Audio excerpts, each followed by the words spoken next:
morning, everyone. I've come back this morning to again tell you the story of the bear who stole the Chinook. Remember, we have a little trumpet call to call us to the story and remind us what it's about. Remember how that goes?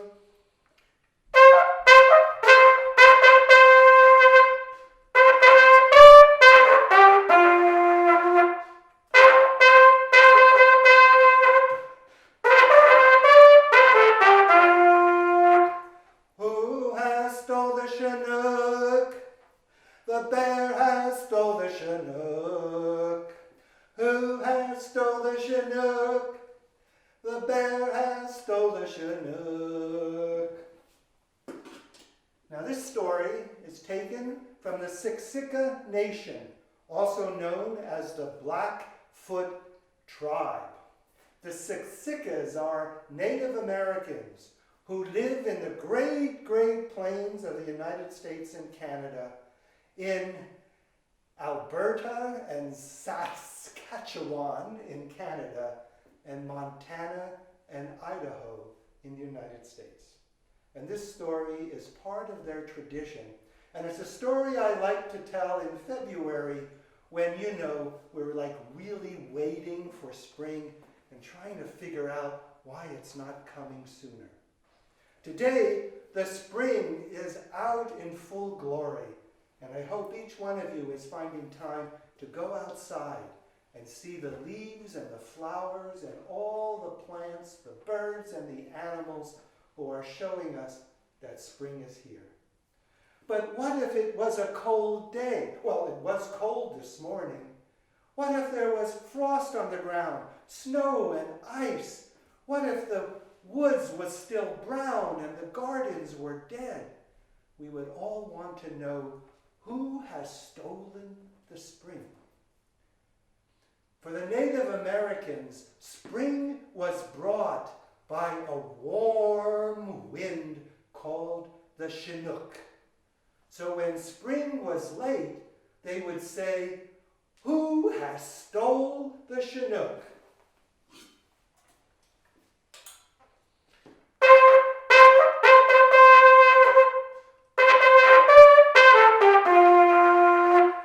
So we know that in this story, the bear has stolen the Chinook. But we didn't get there yet in the story. And one thing I hope you'll remember, that this boy who leads the group of animals and all his animal friends are a wonderful team. They could not find the Chinook by themselves. Each one had to be part of the team and bring his talent, his wonderful gift to bear. Now the boy, he's the leader of the group and he's organized the whole thing. And he also brings with him his peace pipe. And we'll see how that plays into the story. And he brings his friend. Do you remember this one? The magpie, the black and white bird, who is so sociable. He's in everybody's business. He has many friends and relations, aunts and uncles, cousins, and he's friends with everyone in the neighborhood, near and far. He might be what you call a gossip. He knows everybody's business. And that's going to be important when we're looking for who stole the Chinook.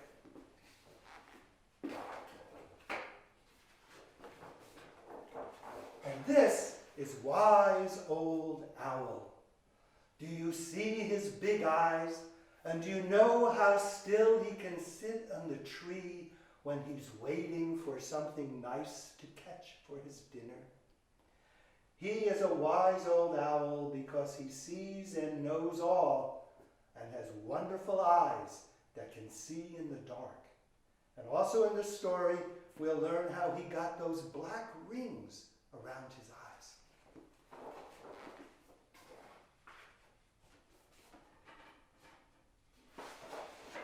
This is the coyote.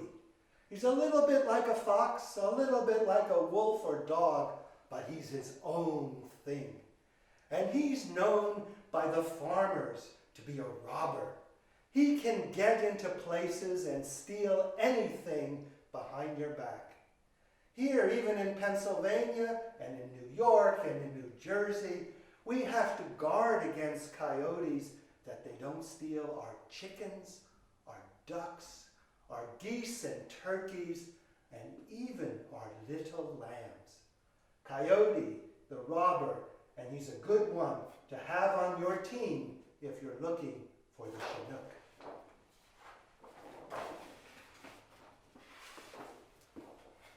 Now, this is Weasel, and Weasel turns white in the winter. And do you know when he's on the snow, he's almost invisible. I had to use all these bright colors so that you could see him. Otherwise, I'd be holding up just a white paper with a couple of dots for his eyes and nose, a little shadow for his mouth and ears. And otherwise, you wouldn't be able to see him. That's Weasel. And he's able, because he's almost invisible, and because he's long and slender, he can get into places which hardly any other animal or creature can get to. He's an important member of the team.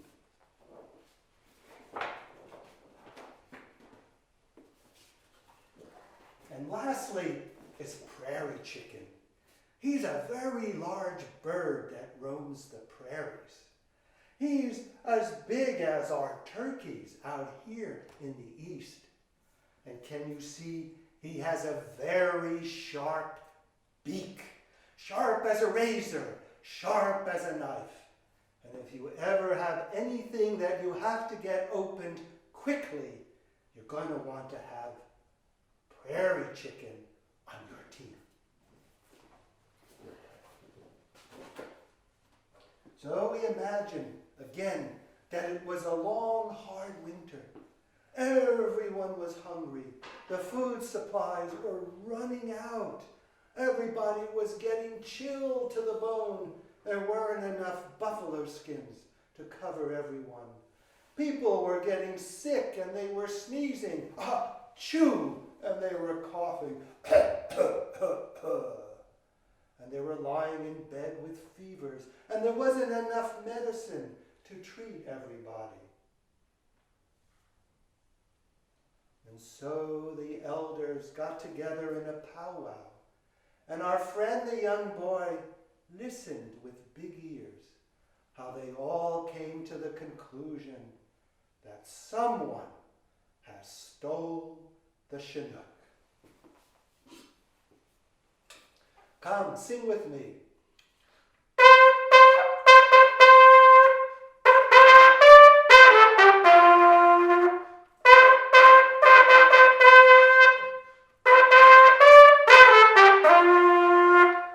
Who has stole the Chinook?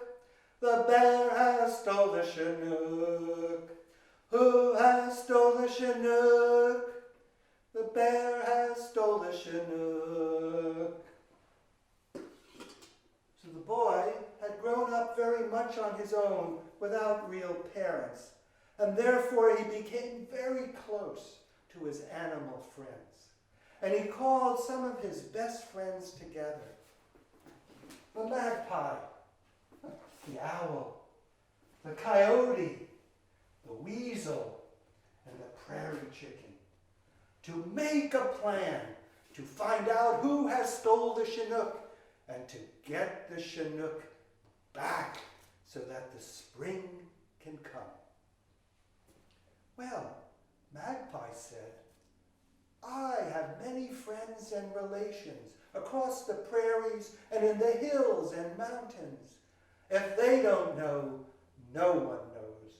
I'm sure that if I fly off to visit my friends and relations, I'll come back and tell you who has stole the Chinook. So Magpie flew off, and he chatted with his aunts and his uncles and his cousins and his nieces and his nephews and his friends close by and his friends far away. And then he learned that they had seen it They had seen a big bear, a grizzly bear, had come and stole the Chinook and taken the Chinook in a sack to its cave to keep warm. Now, I don't have a grizzly bear to show you today, but I have a cute little teddy bear. Imagine this bear, bigger than a human being, and as strong, as we say, as an ox, as strong as a bear, actually. Did you know my name, Bernard, comes from the German Bernhard, which means strong as a bear? So imagine this fierce grizzly bear has stolen the Chinook and is far away in the mountains in his cave, keeping warm while everyone else is bitter cold. So they gather all their things, the boy and his animal friends, food and water, and a wonderful warm buffalo blanket to cover themselves with at night. And now they go off into the hills and the mountains to find the Chinook. Magpie is leading the way. He knows his friends and relations have told him where to go, which cave in which to find the bear. Now they approach the bear's cave, his den, and they can hear him clumping about. It's hard for a big grizzly bear to keep quiet when he's on the move in his cave. And the bear hears people or creatures approaching his cave. He's getting restless. He's starting to growl a little bit. Rawr, rawr, rawr, rawr. It's very scary. It's very scary. You not only need teamwork, you need courage to find a bear who has stole the Chinook. So Owl is sent first. Owl is sent up on top of the cave, on top of the bear's den, to look down into his smoke hole and see if he can see anybody. So Owl flies up on top, and he looks into the smoke hole with his big, big eyes. And the owl sees into the cave, but just then the bear with a great big stick thrusts it up through the opening into one of Owl's eyes, and he thrusts the stick again into the other owl's eye. And you know what happens when you get hit in the eye with a stick? Your eye is very sore, and it turns black and blue. And poor Owl, he was hit so hard by the bear's stick that to this very day there are still black rings around his eyes.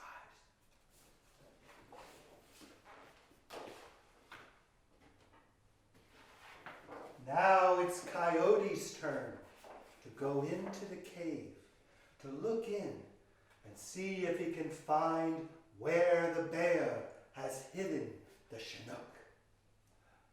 So, like a good robber, Coyote creeps up to the cave, and he dares to look in and put his first foot forward. Is the Chinook in the cave? And then roar, roar, roar! The bear is after him. And even Coyote has to run out of the bear's cave.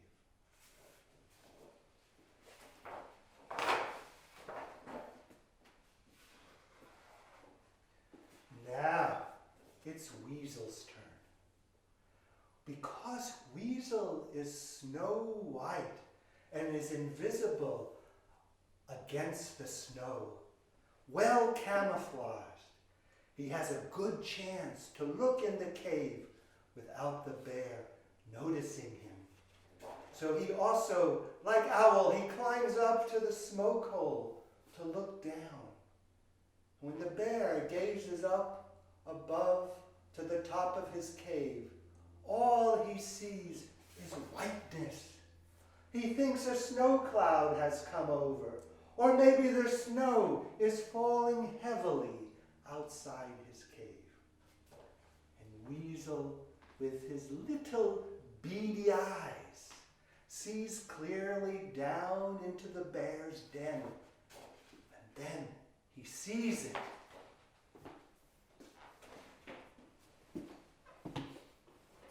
What does he see? He sees a great big sack. And the sack is breathing and pulsating with life. The wind, the Chinook, the warm spring wind has been captured and is held in the bear's sack.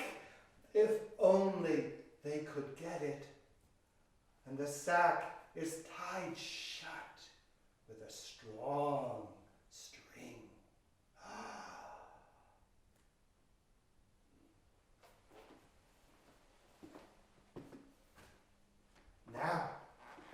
Now they know where the sack is. Now they know where the Chinook is. Now they know for sure that Bear has stole the Chinook.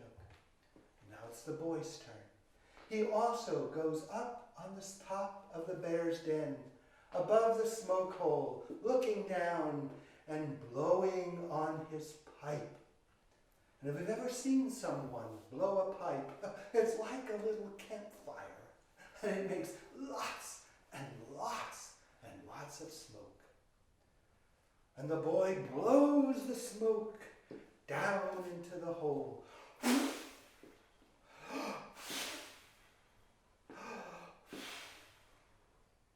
And the bear's den fills with a cloudy smoke. And the bear, as he breathes in the smoke, he gets very, very drowsy. And he falls down on the floor of his cave, and he goes to sleep.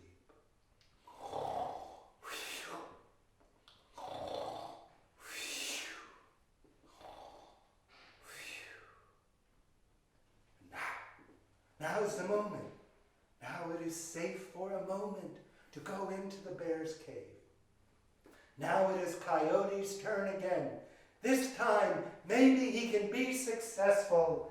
The great robber of the prairies, the great thief of the night.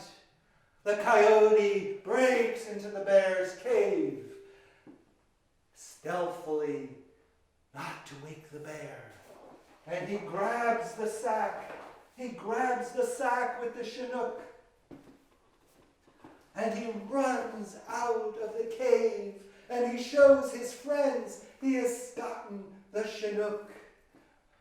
But the bag is tied shut with a strong string. Oh, and we only have a little time because surely the bear will soon wake up. Oh, this is a job for Prairie Chicken.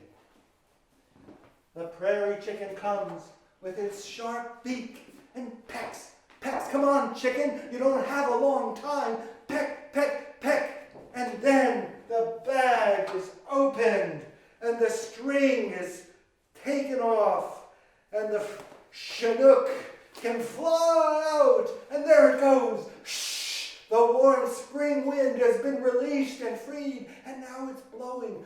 Whoosh, whoosh, whoosh, whoosh.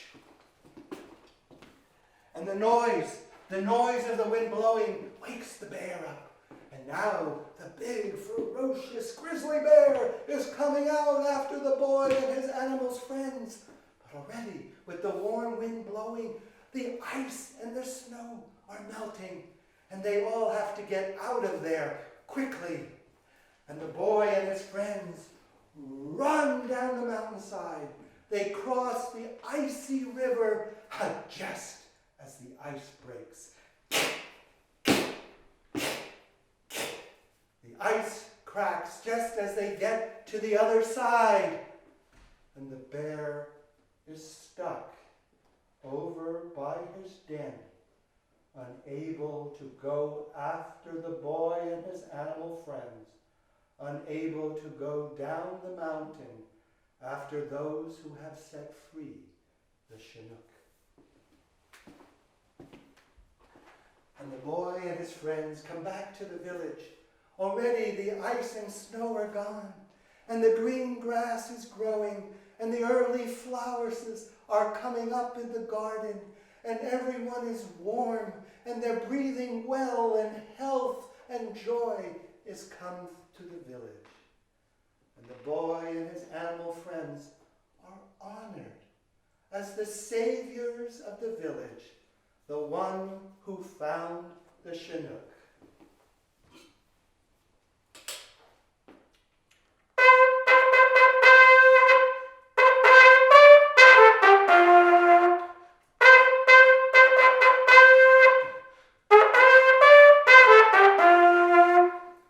Who has stole the Chinook? You know, the bear has stole the Chinook. You who has stole the Chinook, tell me now. The bear has stole the Chinook. And who set the Chinook free? Our brave team. The boy and the magpie and the owl and the coyote and the weasel and the prairie chicken. All working together as a team. And from that day on, the bear never stole the Chinook again. Bears now have to eat well in the fall and hibernate, go to sleep in the winter, because the Chinook must always be free, so that every spring, just like our beautiful spring right now, every spring the Chinook can come back to the land, come back to the people, bring the warm weather and the fruits and bounties of nature. So that's what I want to tell you today. So that also when you go out and enjoy the spring, you can see it differently. For the spring is there because the Chinook has been freed from the bear. And we know that it took courage and teamwork to set the Chinook free. I'll see you all once again next week. Have a great time and make the most of this endless vacation. Bye-bye now.